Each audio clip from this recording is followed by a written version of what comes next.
El sublime genio que nos llega del éter no nació para el yugo, baja hacia nosotros, se sumerge, se baña en el torrente del siglo y dichosa la náyade arrastra por un momento al nadador, que muy pronto emerge su cabaña ceñida de luces.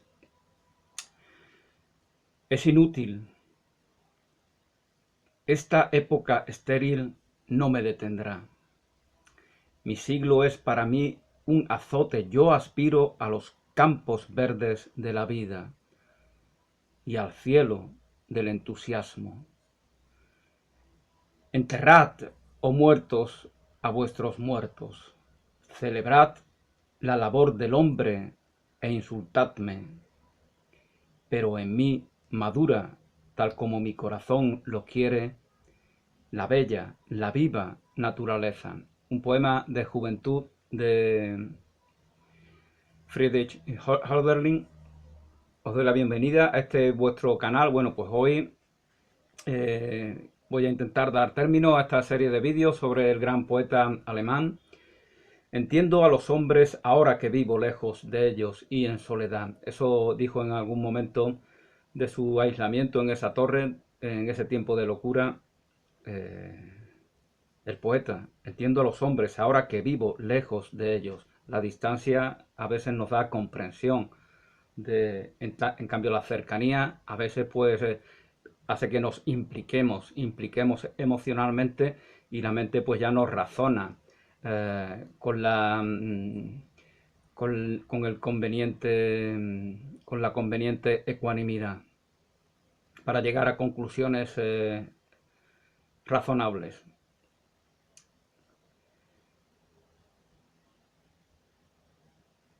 Amo la especie humana de los siglos venideros, para la que trabajamos ahora. Bueno, esta idea, ¿no? Esta convicción que tiene el hombre romántico de que nos espera, nos aguarda un tiempo de esplendor, de plenitud, de fraternidad, de convivencia, de libertad, de igualdad. Esto para ellos es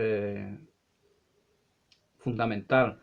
Ya lo decía Víctor Hugo también en Los Miserables, ¿no? Cuando hay un determinado conflicto de revolucionarios y alguno de ellos dice, estamos aquí con nuestras armas para que en ese siglo XX que será maravilloso, toda nuestra descendencia conviva en esplendor, en plenitud y en verdadera paz. Entonces tienen esa convicción de que, y bueno, ya vimos lo que aconteció a lo largo del siglo XX.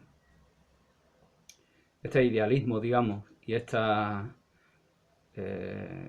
optimismo que, bueno, no siempre es tan optimista. En el caso de Hölderlin no siempre es tan optimista, de hecho a veces parece pesimista, pero aún así merece la pena y la alegría de vivirse por aquello por lo cual uno tiene fe.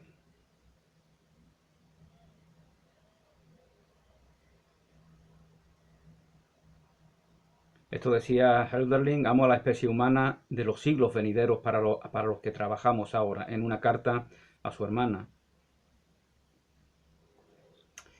Bueno, también ya os hablaba en el vídeo anterior de la muerte de Diotima y de cómo eh, que acontece en la novela Hiperión y es paralela a lo que sucede en la realidad, la muerte que le sobreviene a su amada Suset, con lo cual este es un hecho, uno de los hechos que puede llevar a agravar la locura del poeta.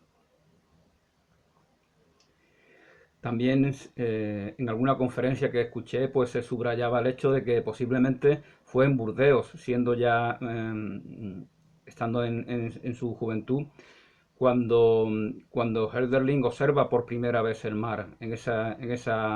Aunque Burdeos creo que no es da la costa, pero no está muy lejos de ella. Y en esa Burdeos, donde también se enclaustró en su torre Michel de Montaigne, donde se exilió Goya, Allí donde, según escuché también en otra charla, vivían la mayoría de los girondinos, que parece ser que eran aquellos a los cuales admiraba Hölderlin. Ellos fueron ejecutados ahí en gran medida en esta ciudad. Y estaba muy reciente este acontecimiento cuando a principios del siglo XIX va a trabajar como preceptor en Burdeos Hölderlin. Con lo cual todos estos acontecimientos, toda esta atmósfera de tantísima violencia reciente que se había estado viviendo, evidentemente afectan también al ánimo de un poeta que no olvidemos que su país estaba a punto de ser invadido por, si no me equivoco, los datos históricos no lo sé precisamente, por las tropas francesas de Napoleón, con lo cual los extranjeros no son bien vistos en gran medida en la Francia imperial que sucede a la Revolución Francesa.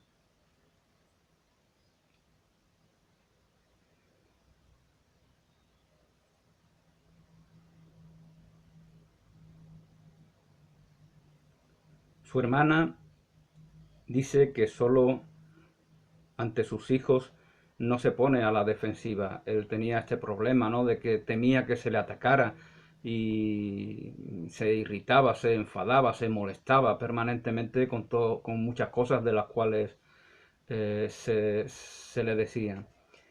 Sin embargo, ante los niños, cuenta su hermana que no le acontecía eso. Permanecía verdaderamente porque él era un poco también, era un poco como un niño todavía.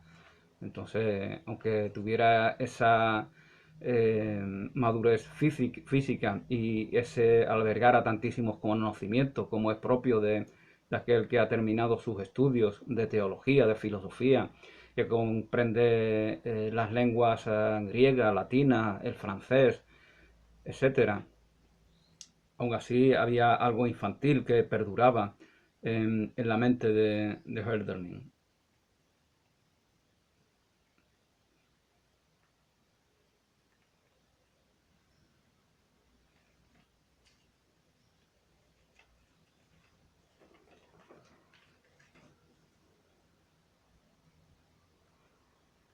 Rogaba de nuevo de todo corazón solo una cosa a los dioses, que tan pronto como no soportara mi sagrada felicidad, que tan pronto como no la soportara, sin vértigo alguno y con el vigor de mi juventud, y tal cual le sucede a los ancianos que están en la edad en la cual pues desembocan en el mar, como diría Manrique, bien amados del cielo, esta plenitud del espíritu se me tornara en locura. Fijaos lo que dice Hölderlin en su obra La muerte de Empédocles. Le pide a los cielos que todo ese bien que los dioses le han concedido, eh, si no pudiera soportar toda esa concesión, toda esa luz, como la que pudiera sentir eh, Moisés ante la presencia de Jehová, que no puede soportar la luz. Toda esa luz, si no pudiera soportarla, que enloqueciera. Eso le pide a los dioses. Empédocles, pero que de alguna manera puede representarte en sí mismo. Bueno, también preparando estos vídeos personales que estoy realizando, pues lógicamente leí algunas cosas que dicen de Hölderlin, por ejemplo Heidegger, ¿no? Que escribió un texto interesante sobre su poeta compatriota y equipara un poco la poesía con la inocencia, porque Hölderlin dice en algún momento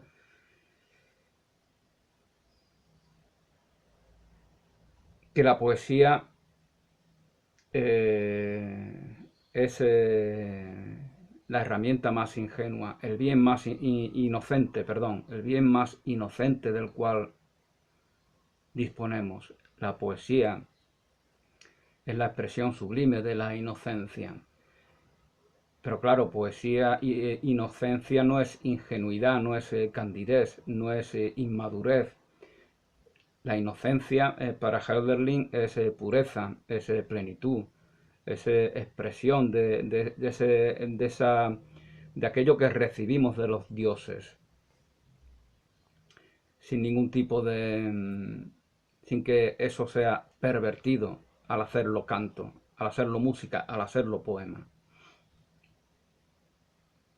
Y sin embargo, también dice el propio Hölderlin, y aquí está una de esas contradicciones de las cuales hablaba en algún vídeo, que el lenguaje es el más peligroso de los bienes. El lenguaje es el más peligroso de los bienes, y a pesar de lo cual la poesía, que es la expresión más sublime y excelsa de ese bien, es lo más inocente.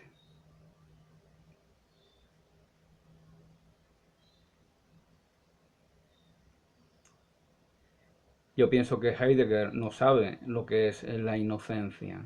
Una persona que apoya la violencia, que apoya la represión, que apoya la persecución de las personas, eh, de la inocencia, porque no se la reconocen ellos. Si no reconocemos la inocencia en nuestros semejantes, no sabemos lo que es la inocencia. Por eso Heidegger no sabe lo que es la inocencia y por eso usa otras expresiones como si fueran sinónimos de inocencia: ingenuidad, candidez, etcétera. Palabras que evidentemente no son sinónimos de inocencia.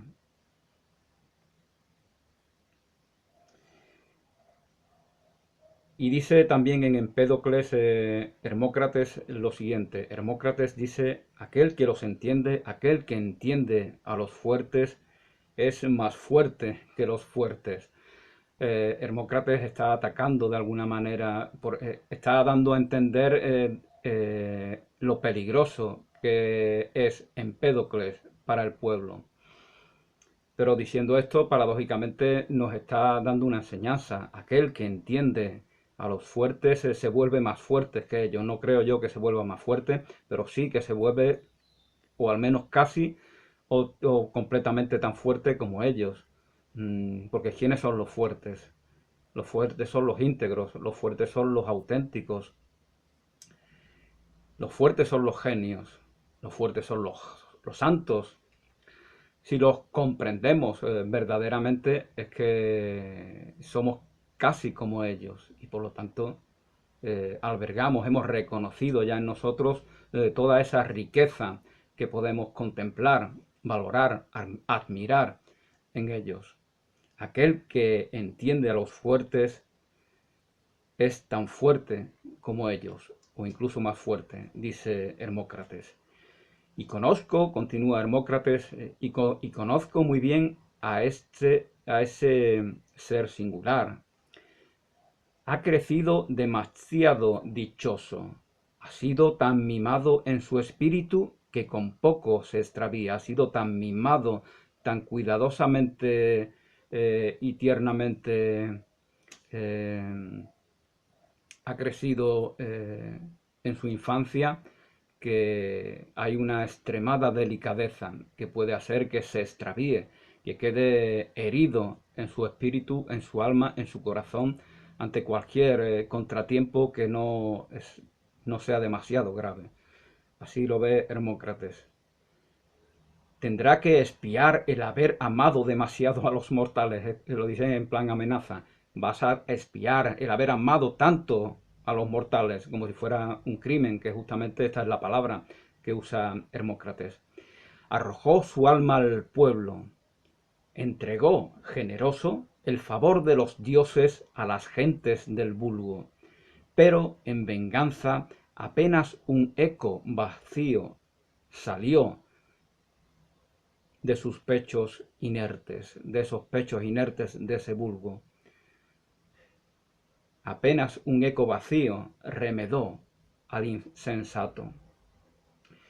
Conozco a estos mimados del cielo y sé que por su delicadeza resulta fácil destruirlos.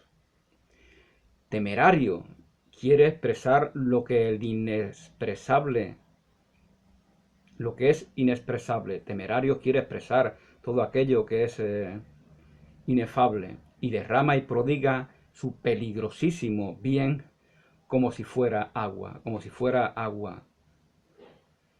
Así derrama Empédocles sobre el pueblo el bien que recibe de los dioses. Ha cogido, ha abrazado el rayo que se le ha concedido y lo ha convertido en canto. Pero esto, según Hermócrates, es peor que un crimen. Así dice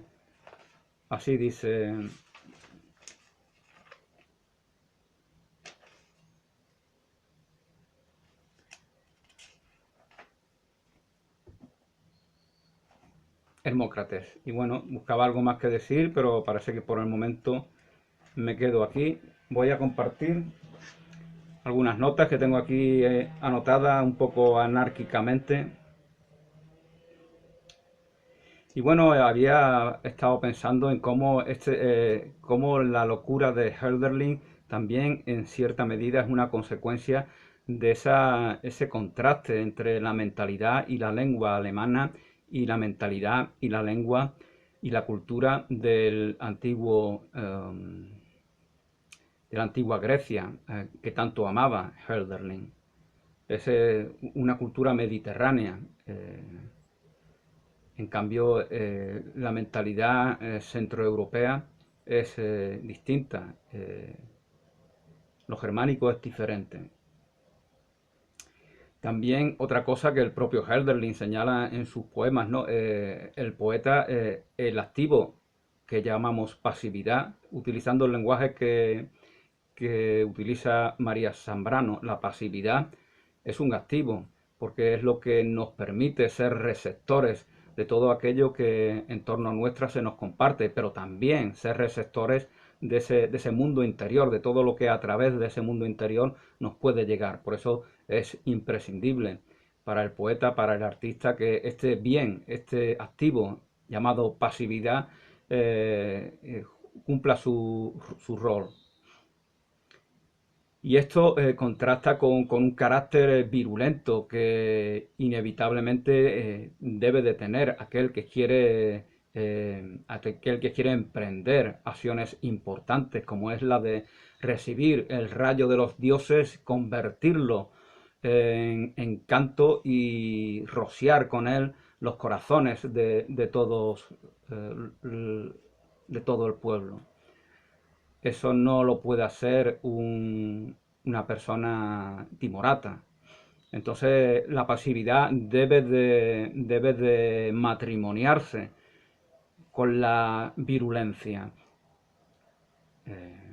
con la efusividad. Y eso también expone a la locura, a la mente de aquel en que se dé esto. Este es el segundo motivo. Y el tercero, pues, evidentemente, él siendo como es en todo lo que acabo de decir, tiene que relacionarlo con su realidad cotidiana, con sus circunstancias. Sus circunstancias no son elementos inertes, son personas vivas y coleando, que generalmente pues no están en sintonía con su genialidad, con la genialidad de este hombre. Y por lo tanto se da el conflicto, puesto que él, a fin de cuentas, también es un ser humano, antes que nada. Y es un ser humano de una extremada delicadeza, de una sensibilidad sublime, pero que le vuelve vulnerable, extremadamente vulnerable ante cualquier roce con lo mundano.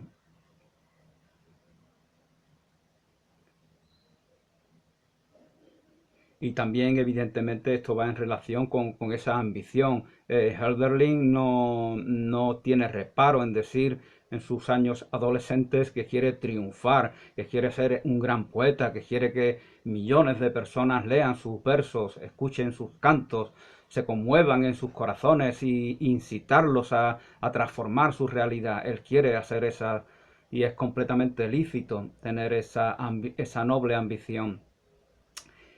Y esto, y cómo vemos a Hölderlin, cómo nos cuentan algunos de sus biógrafos, cuando todavía apenas tiene 30 y pocos años, lo vemos paseando sucio, diciendo cosas sin sentido por una calle de Tubinga, y los estudiantes lo miran, se ríen de él, se mofan, lo zarandean, y él se cabrea como si fuera un desgraciado desfavorecido y hambriento y miserable que no sabe nada, nada más que sobrevivir, y coge piedras y se la tira a los estudiantes y los insulta.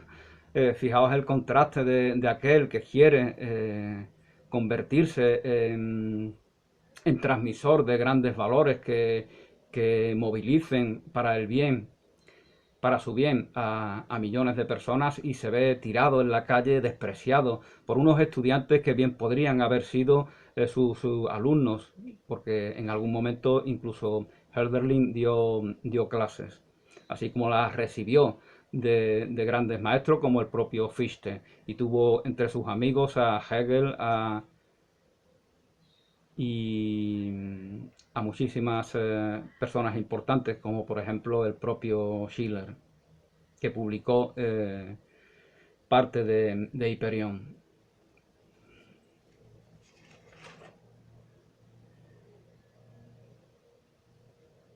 Qué hermoso consuelo encontrar el mundo,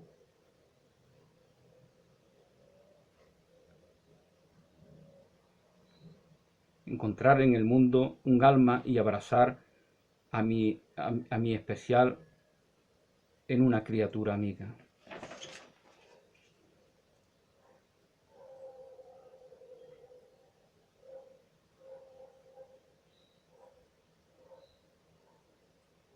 Que son los siglos comparados a ese instrumento, a ese momento, a ese instante en el que dos seres se sienten, en el que dos seres se aman, en el que dos seres se abrazan, que son los siglos, que es toda la historia, en ese sagrado instante en el cual dos almas se reconocen y se sienten y se abrazan.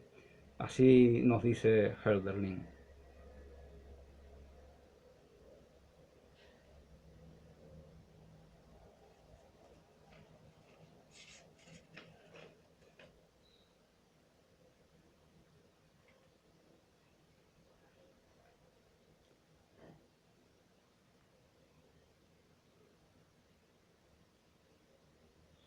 El hombre ha experimentado mucho.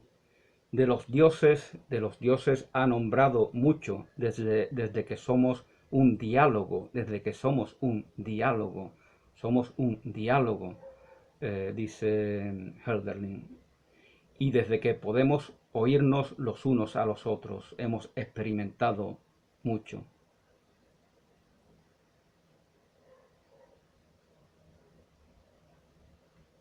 La poesía es la más inocente de las ocupaciones, como os comentaba anteriormente, es decir, es la única inocente. La poesía es la única ocupación inocente, porque más inocente es única inocente. La inocencia no puede ser un 97,4% inocente. O eres inocente al completo o no lo eres. Por lo tanto, algo o es inocente o no lo es. La poesía, por lo tanto, es porque somos un diálogo, somos diálogo. El hombre, el ser humano es diálogo, es encuentro entre dos. Y solamente es transparente, auténtico, sagrado, solamente expresa ese rayo luminoso que recibimos de los dioses a través de la poesía, a través del auténtico lenguaje. Solo la poesía es el lenguaje que une, porque trasciende todas las separaciones. Esta es la idea que tiene Hölderlin, y de ahí el valor que tiene también para la filosofía. Y de ahí que la razón filosófica, esto diría María Zambrano, no basta para abrazar el conocimiento. Bueno, pues con esto me despido por el momento. Muchas gracias y hasta una nueva oportunidad.